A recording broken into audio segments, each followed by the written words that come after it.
So you may have heard of the secret oath of the Jesuits. I looked into that, and what I found is this book called the Monita Secreta. It's on openlibrary.org, and it was written by an ex-Jesuit, and it was published originally in the year 1723.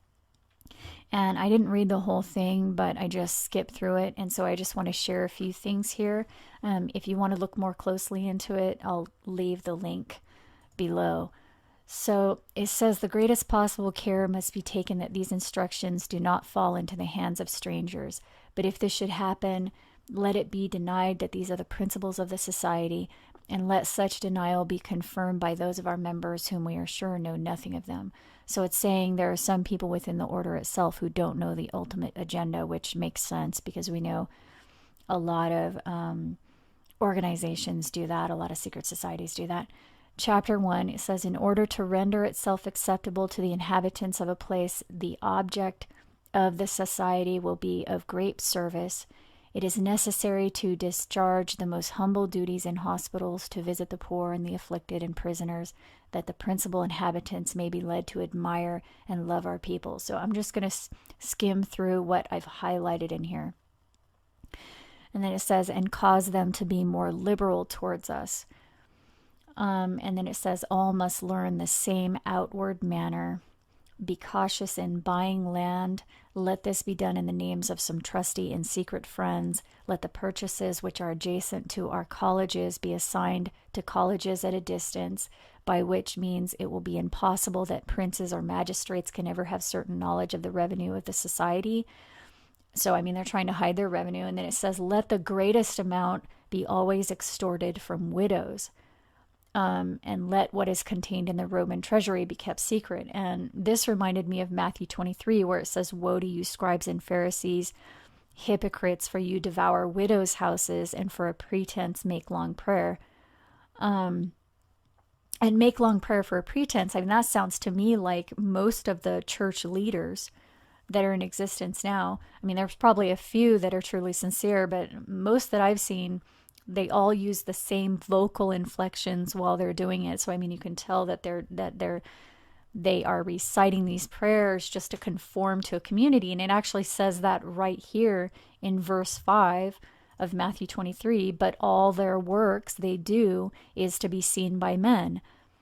In other words, they're just doing it to be accepted by other people. It says they love the uppermost rooms at feasts and the chief seats in the synagogues and greetings in the markets, and to be called of men, Rabbi, Rabbi. But Jesus says, do not be called Rabbi, because all of you are brethren. And do not call any human father. Your Father is in heaven. Neither be called masters. He that is greatest among you shall be your servant.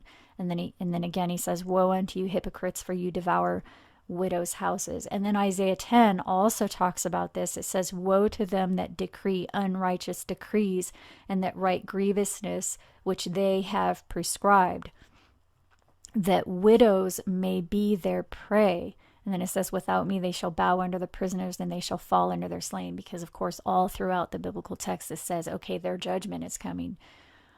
And so this 18th century book right here, supposedly translated from the Jesuit secrets themselves, from an ex-Jesuit, says that the greatest amount should always be extorted from widows, and let what is contained in the Roman treasury be kept secret. Okay, well, everybody knows that the Roman treasury is filthy rich now. That's not a secret anymore.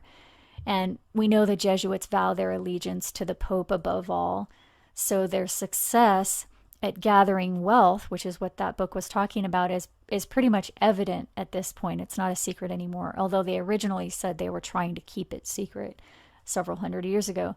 I mean, this is the crown of jewels. Apparently it has sapphires, rubies, emeralds, and other gems covering it. Their robes, we know, are made of fine silk and linen, or fine linen and silk. And I'm not an expert on this, but in just a short search, I found at least 3 different thrones that the popes sit on, which I don't know why anybody needs to sit on a throne. I'm 100% certain that Jesus would not be sitting on a throne while people are lying in the street homeless and starving to death. I mean, and a true representative of Jesus wouldn't do that either. I think we pretty much all can see that, I mean, at this point. And so the agenda that the Jesuits had in this book, clearly they have been successful at that, because their agenda was to acquire as much wealth as possible for the church, and to do it at any means necessary. And so it's clear that they were successful at that they acquired their wealth and their status. Very successful at that.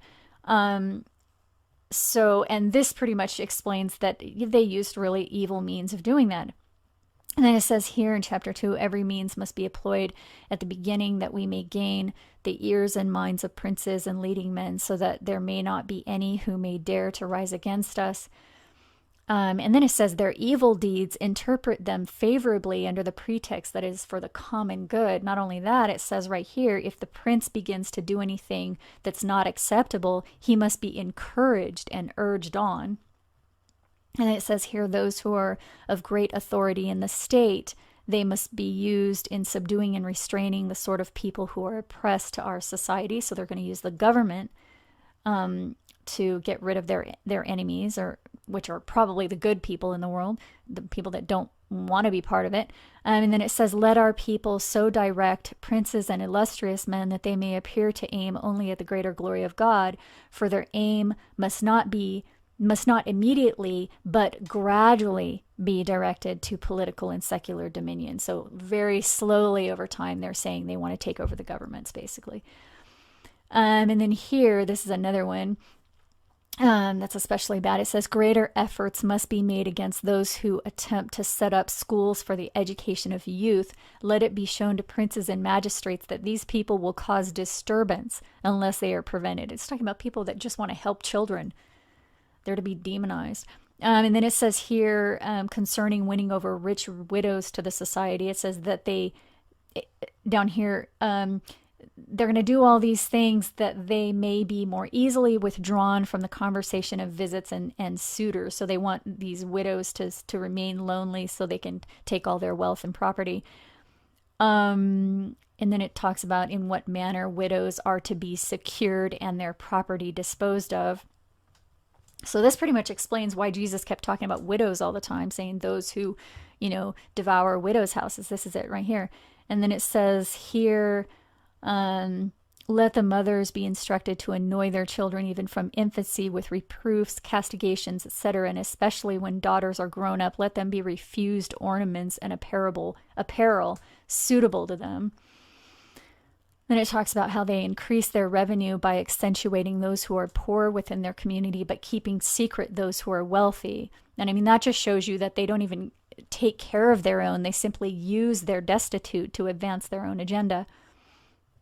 And then it says it's necessary to dismiss as an enemy whoever has alienated those who are devoted to the church, or persuaded any rich person or any person well disposed to leave. And also it's necessary to dismiss those who show greater affection for their relatives when disposing of their property.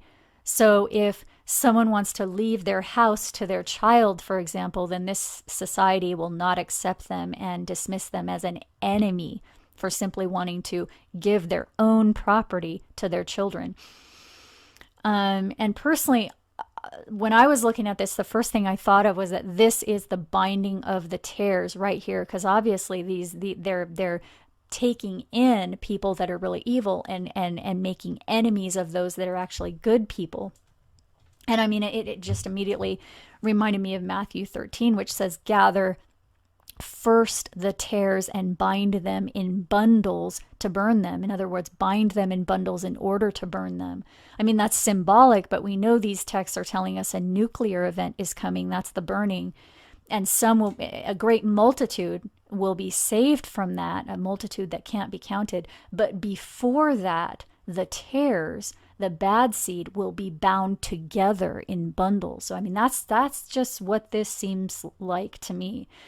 Because if you continue reading this, you'll see they're dismissing good people and keeping the bad. So they dismiss those who care for their relatives right here. And then not only that, they actually harass those people.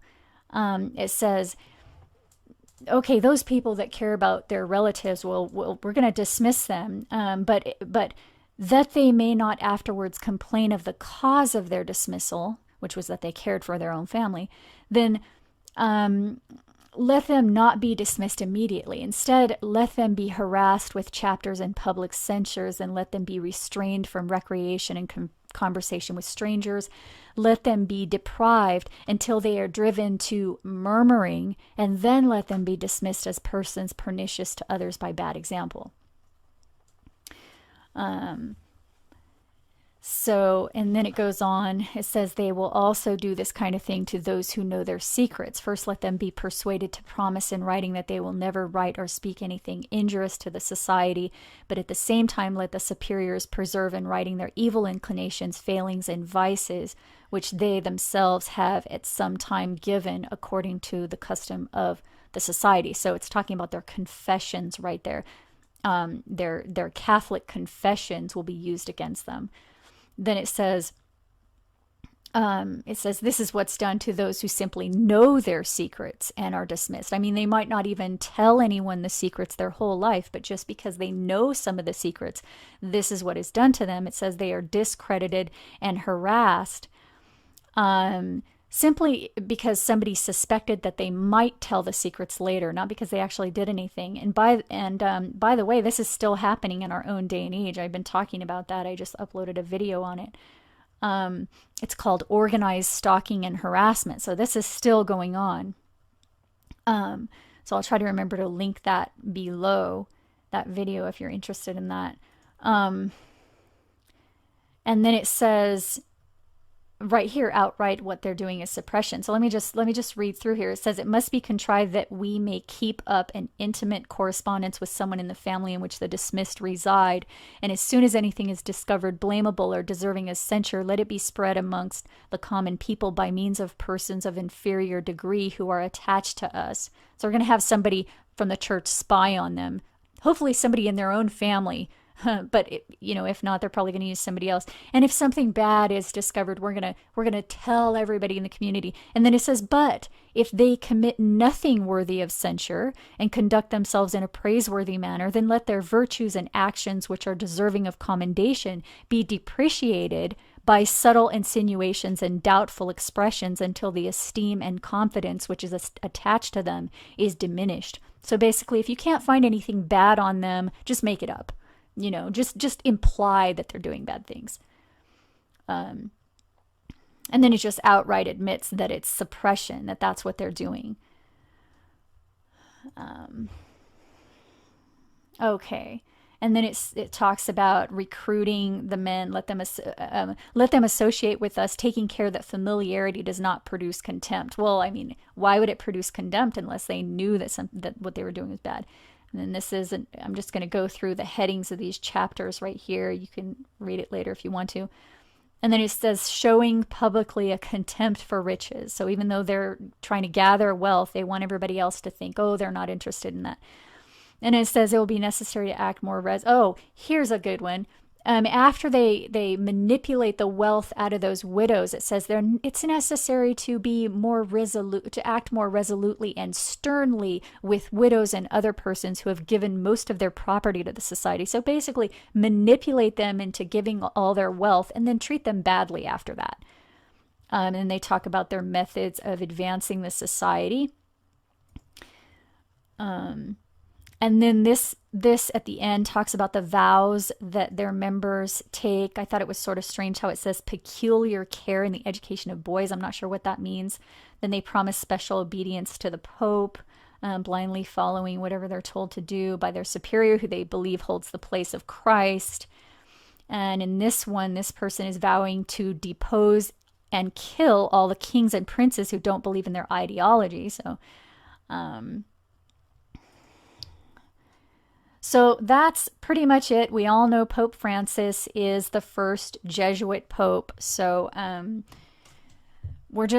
there it is. That's what the Jesuit agenda was hundreds of years ago. At least part of it. And we've had ex-Jesuits come out recently and say that they were instructed to infiltrate Christian churches. So that's part of their agenda as well. Okay, I'm going to stop this video now. There's links below if you want to know more.